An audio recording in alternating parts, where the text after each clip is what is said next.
Hi, everyone. Good morning. It's Margaret Manning here. Welcome to 60 and Me. I hope that you're having a great morning so far. Got something fun planned for the day. I got up bright and early. I'm feeling really positive. I want to get out and do something in the world today. I think I'm going to go out and have a nice long walk. It isn't raining today. It's a bit cloudy, but you have to get out when you can. And I know that this is hard when you get into a routine of just staying in your little house and your warm, cozy place. But I hope you get out and do something fun today for yourself. And I want to thank you for being here and for really supporting us in our 60 and Me community. It's wonderful to be able to get to sit down with you and share things that are on our mind, things that might be of interest to you. I want to remind you too to be sure to check out our website 60andme.com. We have a lot of articles there now. We have a newsletter that you can sign up to receive and get notifications of these videos every day. And it's really but just part of being kind of a dynamic member of this community, talking, engaging with each other, and just taking advantage of all we have to offer. The YouTube channel, of course, we have over almost 1,000 videos now on all kinds of topics and interviews with people and just fun people who know a lot about their topics. Everything from financial security to independence, fashion, beauty, all kinds of things. So anyway, I hope that you can join us there too. Now this morning, I'm drinking a cup of tea. It's called Vata. It's in my yogi tea collection that I haven't actually dug anything out of for a while. But anyway, it's Vata. Now, just real quickly, I won't go into too much detail here, but in Ayurvedic tradition, which is the medical tradition of India, they look at your health in terms of your body type. And there are three different body types, and depending on the type of your body, a doctor they will actually prescribe certain foods, certain oils, certain things that complement that body type. Now, Vata is one of the body types. It's the body type that is active, dynamic, always on the go, very creative. They're very usually very skinny and thin and wiry. That's the Vata body. Definitely not me. So I'm working towards it. But anyway, then there's Kapha, which is the more kind of relaxed body type. It's usually a more full body, more kind of grazing with the food. You eat kind of when you like it, and those people tend to be a little overweight and a little bit. Sort of they carry the weight well usually, but that's the whole goal, is not to change the body type, but to enhance it. Then the final one is Pitta. And Pitta are those people that are fueled by food, and they're really active, and then they have to eat in order to fuel their body energy. So they can be very low and very up and down. I'm doing no justice to this Ayurvedic description, but those three body types are that's very, very broadly what they're about. So today I'm drinking my Vata tea, which is going to spill if I'm not careful. So cheers, everyone. I hope that you've got tea or coffee that matches your personal taste. Forget your body type, just whatever you like to drink. But I would love to chat with you today if you're feeling like you want to try something a little new, things that you can do to shake up your life a bit. I mentioned earlier about getting up, getting out. What are the things that you can do to just turn your body around a bit and try something new? Just create a new body type, a new energy in your body. And one of our bloggers, Jenny McReynolds, wrote an article about 6 things you can do to shake up your life. And she's got some fantastic ideas. You might want to read her article to get the whole picture of it. But she says, pretty much I know when I'm getting grumpy, when I don't want to get out of bed, when I'm just like, mumbling around, that I know I've got to make a transformation. And so she basically comes up with some ideas for how to change direction, how to do things in your life that will change the way you live. And the first thing she mentions is making changes in your routine. We've talked a little bit about this before, but I try to do this as much as I can. Like, for example, brushing your teeth with your left hand. Just doing a task like closing one eye or walking around a little bit in a different way. Going to work or to the grocery store or anywhere in your car, a different direction. Go to the movies in the afternoon instead of in the evening. Try something just a little bit different. Just go for a hike. Do something that challenges you a little bit, that makes you feel a little uncomfortable. But it's just that routines that we get into that we feel so comfortable. And so if you are planning to do something today that was the same old, Here's a suggestion to get out there and break up the pattern and do something a little bit different. And it really does make you feel stronger and more energized, and gives you a sense of empowerment that you are in control of your life and that you can do things differently. You can expand. You can expand the way that you engage with the world. One thing that Jenny mentions too, which I think is a kind of cool idea, is to do a life inventory. And it's sort of to force yourself to think, what do you love? You know, what is it that you really love to do? And what are you doing for other people or because you've always done it?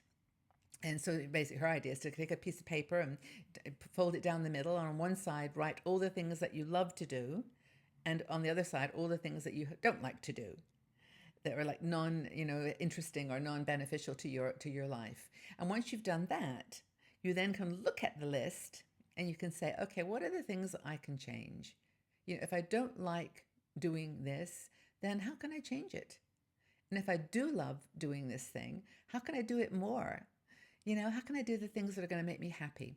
And I think that's really, really important to break it down, not to say, I don't like going for walks. It's I don't like going for walks in the city.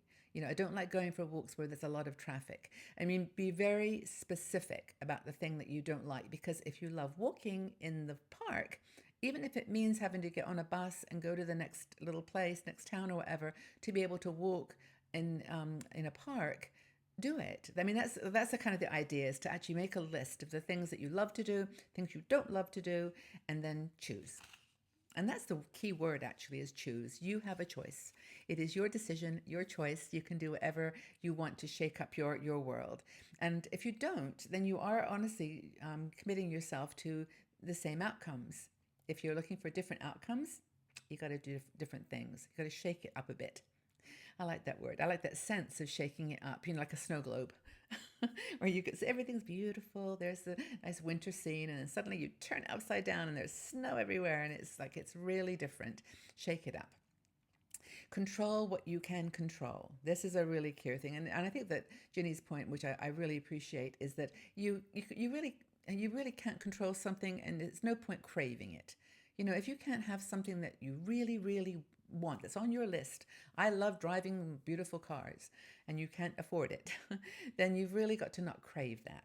You've got to let that go. And that's hard. I know that's hard. I mean, I've been through this so much in my life too, that you want something, you enjoy doing it, but you just can't.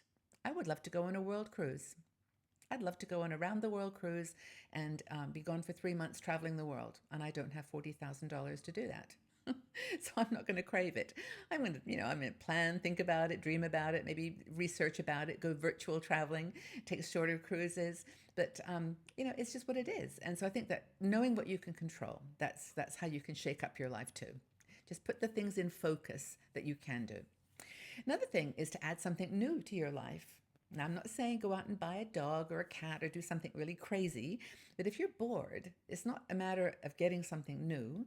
It's a matter of changing your attitude. It's a new attitude, not a new thing. And once you've changed your attitude about something, then you can start making, just shifts in your life. You can join a book club. You can take a new class. You can take an online class if you don't want to actually physically go. But if you're looking to make friends, you can do something by just doing something new, taking a community college course, or joining a knitting club, or going skiing, or doing trying a new sport. How about tennis? Do Pilates, take up a yoga class. Is it shake up your life by just saying, I've never done that before, but then, wow, I did it. And I can do it. I don't have to, I don't have to sort of stop myself. And I think that's super important. Just basically, as Ginny says, try something new. Simple. Other thing that goes along with that, of course, is let something go. And let something go is on that list of things that you don't like to do. And if it's on that list, you don't want to do it anymore, let it go. Let it go. Oh, gosh, I know how hard this is, though. I mean, I know, for years after my divorce, there were certain things I could just not let go, mostly the memories. I couldn't let go what I thought my marriage was going to be forever. I couldn't let go of those images of my perfection in a marriage. And, for years, it took me a really hard time to let go of some of that stuff. And even though I like to do things like I like to travel with my husband, I like to do things together, I just had to let them go. And I think that if it's a relationship or if it's work, if it's any kind of activity that you really want to do, but for some reason you can't, then you've got to let it go. I know a lot of women in our community have physical issues. I mean, when you're 70 or 60, sorry, this happens. Your body just doesn't last forever in perfect state. And you might have a sore knee or a sore back or some other more chronic illness or even something more serious. And I think when you get to that point, maybe at that point you kind of realize what's important and what's not. I know a lot of, who writes so? Anne Lamott writes a beautiful story about this. I forget which book it is. I think it's Bird Upon Bird or Bird on Bird. And she writes about a girlfriend of hers who has breast cancer. And basically, Anne says something like, hey, do you think this makes my hips look too big? And her girlfriend says, and it doesn't matter. And that was such a powerful, when I read that, it was like, honestly, sometimes it takes a little bit of a tragedy and a challenge to know what's important. But just let those things go that aren't ultimately important. The last thing that Ginny mentions, and I mentioned it before in another talk, was to get regular checkups, physical checkups and emotional checkups. Check your emotions with meditation or with some other kind of mindfulness training, but get your physical training checkup too. Check your blood pressure, check your blood, your different anything else that's been chronic, your mammograms, do all those things, your pap smear tests, anything that you've been regularly doing. Don't give them up when you get a little older. It's really important. But as Jenny says, change can be scary, but it's a catalyst for growth. So I think that's a super way to kind of close on this and to let you feel that, it's really okay to shake up things a bit. But don't be so hard on yourself. Go slow. It's okay. Anyway, I hope that this has been interesting and that you found, my own journey to be inspiration to you. I only took you about my own situation because I know from talking to you people and talking to our women that you're on the journey too. We've all gone through similar things. So anyway, I do hope that you get out and shake your things up a bit today. Thank you again for being here. Thanks for your time. I really appreciate your comments. And I love how you talk to each other. So keep going with that. Tell each other what's on your mind and really mean it. And if you don't want to be quite so open on Facebook, just go to our forum, which is 60andme.com/conversations. Still have to get there through Facebook. There's a security reasons, but you can still have a little bit more private chat but just of course, every time I tell you this, I have to warn you, don't put personal information on any social platform, your name, your address, your phone number, not until you know that person, you really know them. And that applies to the forum and to our website, YouTube, everywhere. Just be thoughtful. So anyway, have a great day, everybody.